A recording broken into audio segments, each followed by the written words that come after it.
We begin the news in Abuja, where President Bola Tinubu on Thursday convened a high-level closed-door meeting at the presidential villa in Abuja with key political actors from Rivers State, including FCT Minister Nyesom Wike, suspended Governor Siminalayi Fubara, Speaker Martins Amaewhule, and other lawmakers.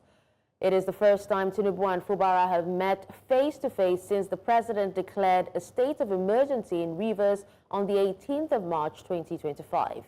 Now, the declaration led to the suspension of Fubara, his deputy, and the entire House of Assembly amidst mounting insecurity and a breakdown in governance. Images from the meeting showed smiles, handshakes, and what appeared to be a warmer atmosphere, offering fresh hope that the long-running political crisis could soon be resolved and emergency rule lifted in the oil-rich state. We all agreed to work together with the governor, and the governor also agreed to work together with all of us who are members of the same political family. Yes, just like humans, you have a disagreement, and then you also have a time to also settle your disagreement, and that has been finally concluded today, and we have come to report to Mr. President that is what we have agreed. So for me, everything is over, and enjoy everybody who believe to work with us to also work together with everybody.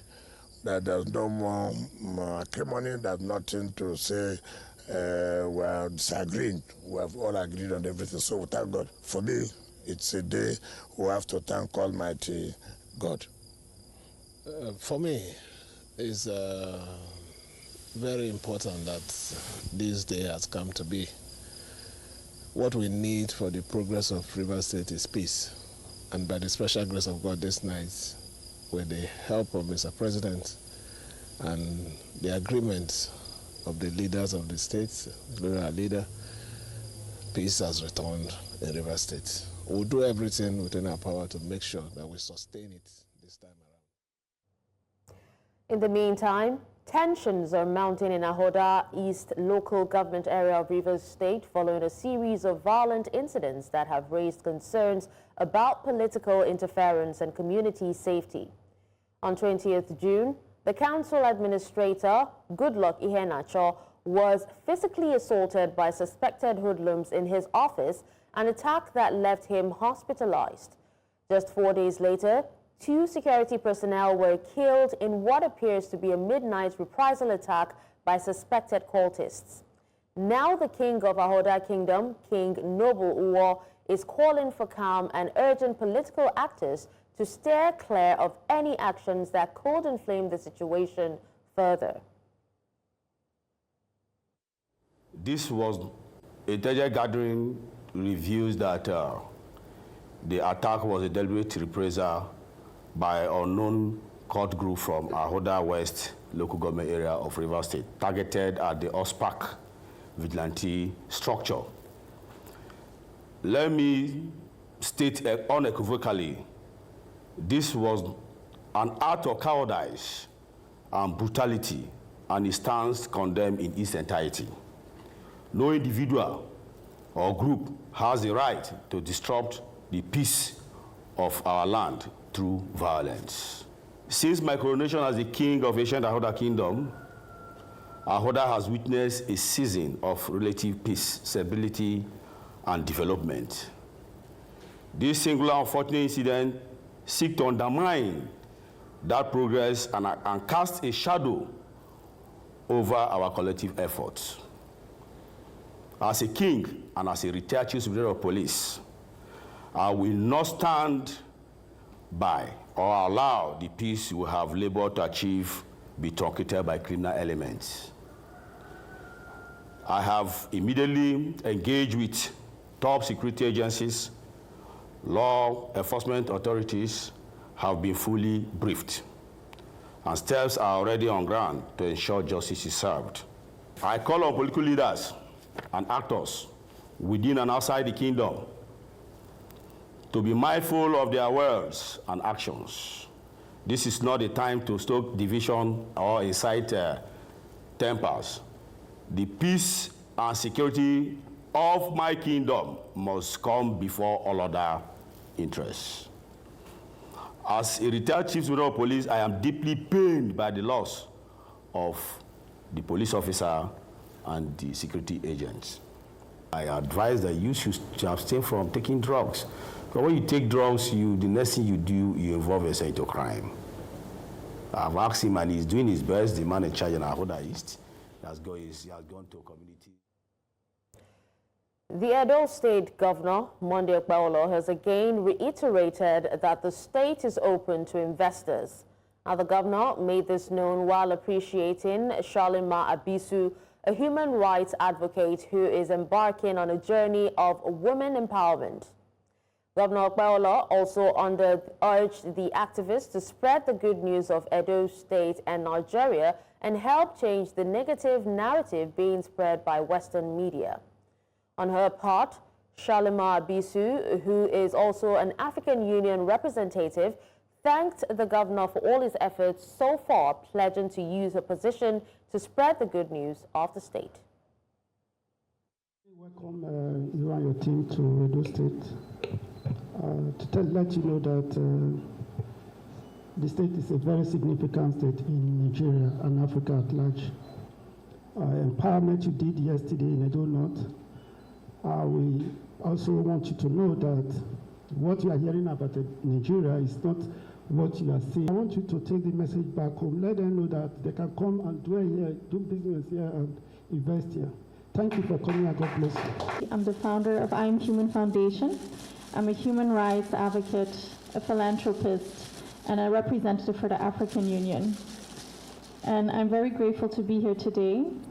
We are embarking on a journey of women empowerment here in Nigeria.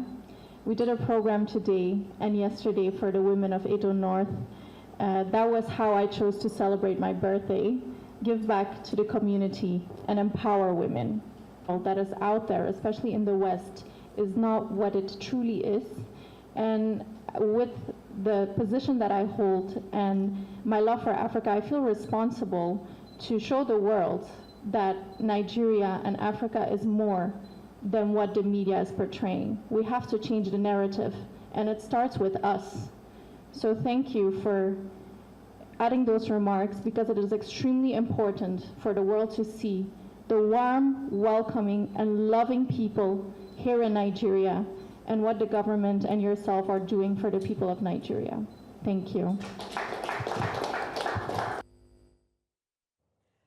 President Bola Tinubu has signed 4 major tax reform bills into law, marking a significant step towards overhauling Nigeria's tax system. Now, the signing took place Thursday at the presidential villa in Abuja. President Tinubu said the reforms are designed to ease the burden on low-income earners, small businesses, and families.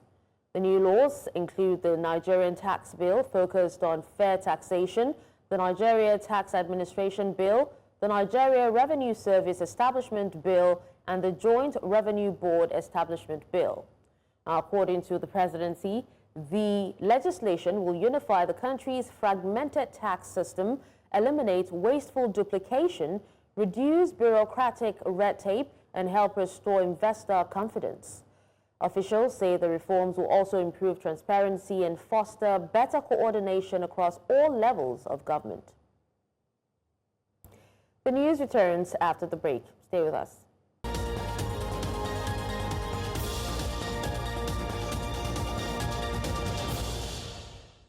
Thank you for staying with us. Now, to speak to us on the tax reform bills and also the new tax regime, we have Martins Amaewhule, partner ENR Tax Group and head payroll services, KPMG Nigeria, to speak more on this. Thank you so much, Martins, for joining us on the news. Thank you very much for having me. It's a pleasure. Now, as a partner in KPMG's tax group, how confident are you that these tax reform bills will bring meaningful transformation to Nigeria's tax administration framework? I think the jury is still out as to what the impact would be. I hear people speak about the pros and the cons, some good, some not so good, depending on which side of the divide you are on. But from an administrative point of view, I think it's important for investors that they have some clarity as to what to expect when they come into a country. I think the passage of this and in very short time compared to other landmark legislation that we've seen in the past, such as the Petroleum Industry Act, would bring a bit of clarity, would aid administration, and would also, in a sense, improve investor confidence, because at least you know what you expect, and that's a big plus. Okay. Martins, from a policy and implementation standpoint as well, do you believe that the reforms will effectively boost government revenue while also addressing issues like financial burden, inconsistency, and exploitation in the system? Now, this is where I think that we've spoken a lot, but there's very little data to support the positions that you see out there. In a place like the United Kingdom, you have what's called the Office for Budget Responsibility. In America, you would have the Congressional Budgetary Office.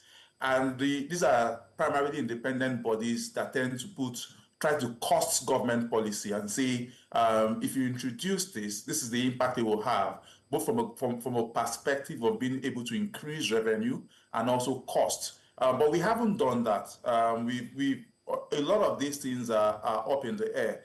Would it improve government's revenue? Yes, there are aspects of it that I think would lead to increased government revenue, but there are also aspects of it that I think would lead to reduce government revenue.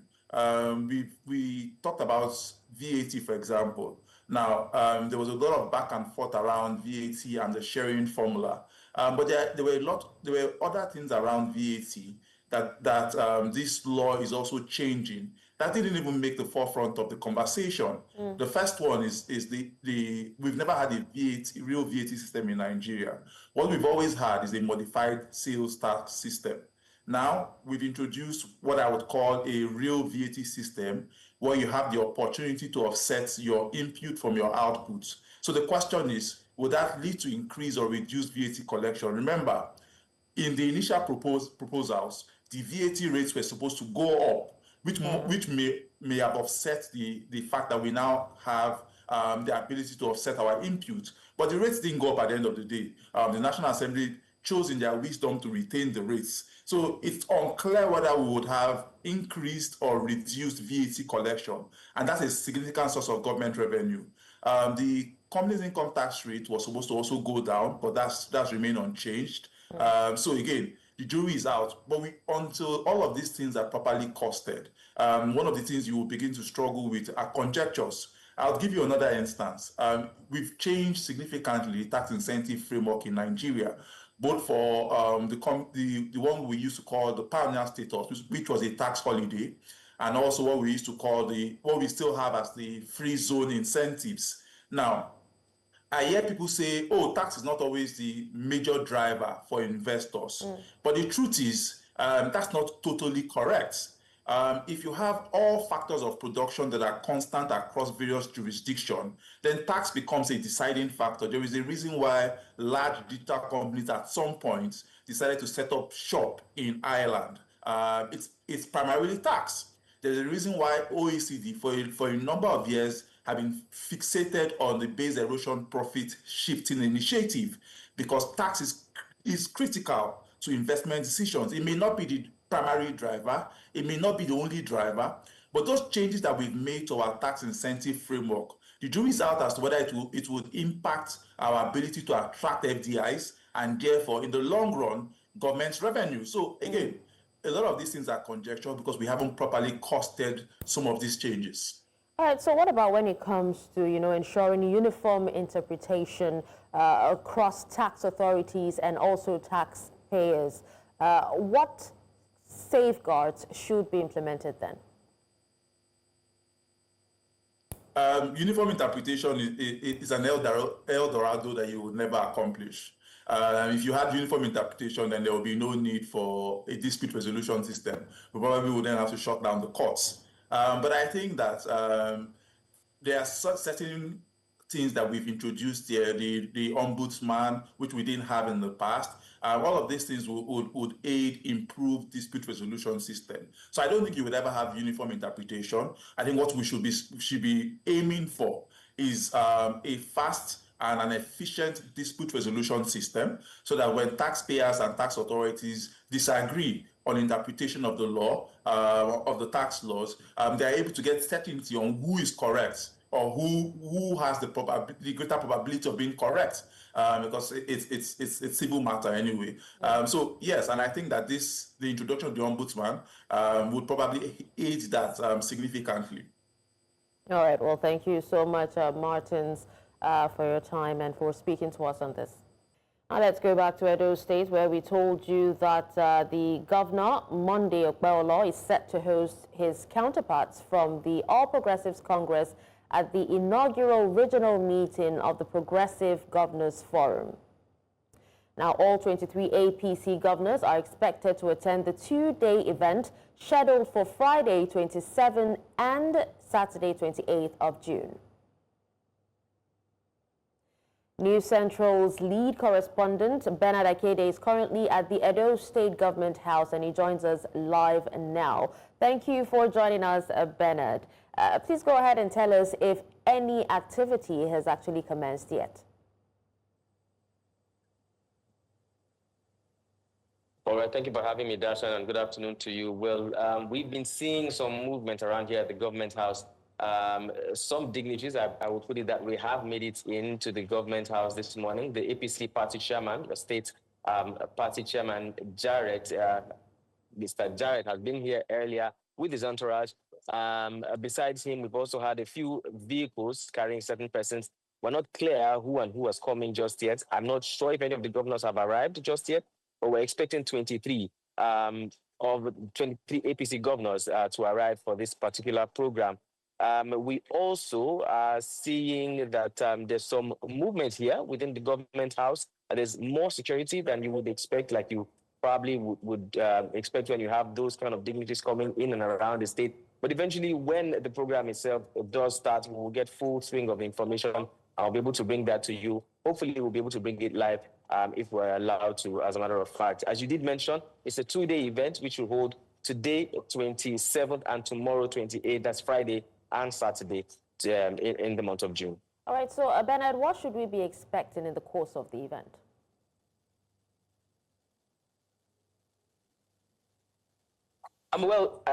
It most likely, it probably will be a closed door session.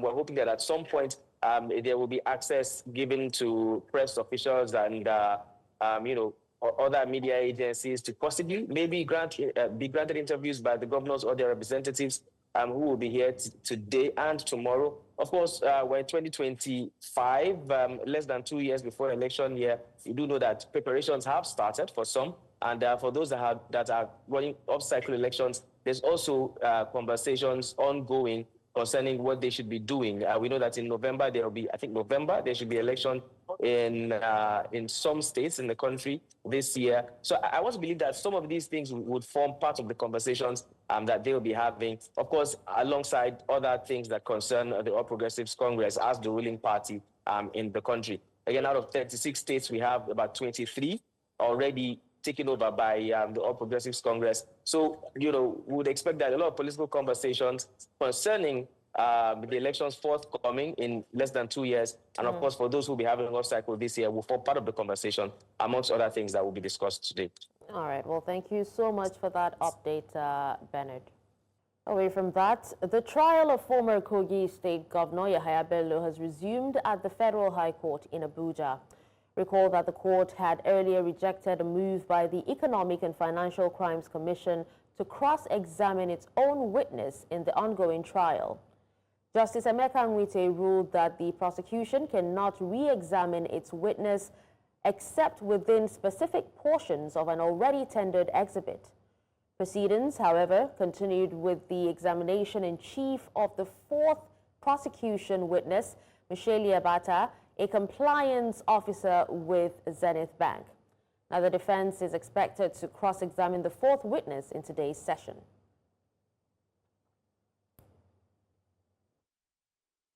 Well,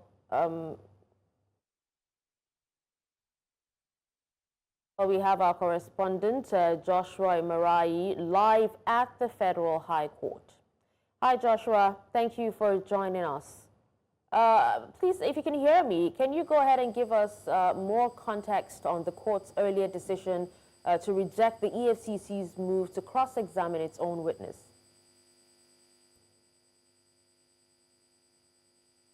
Well, good afternoon to you, Dashin, and thank you for having me on the news at this hour.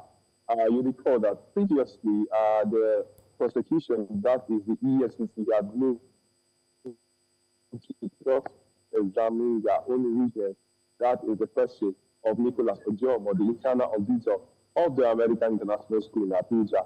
A move that was vehemently contested and objected by the defense counsel, by J.B. Dauda San, and the EFCC cannot cross-examine his own witness unless declaring that particular witness or hostile witness.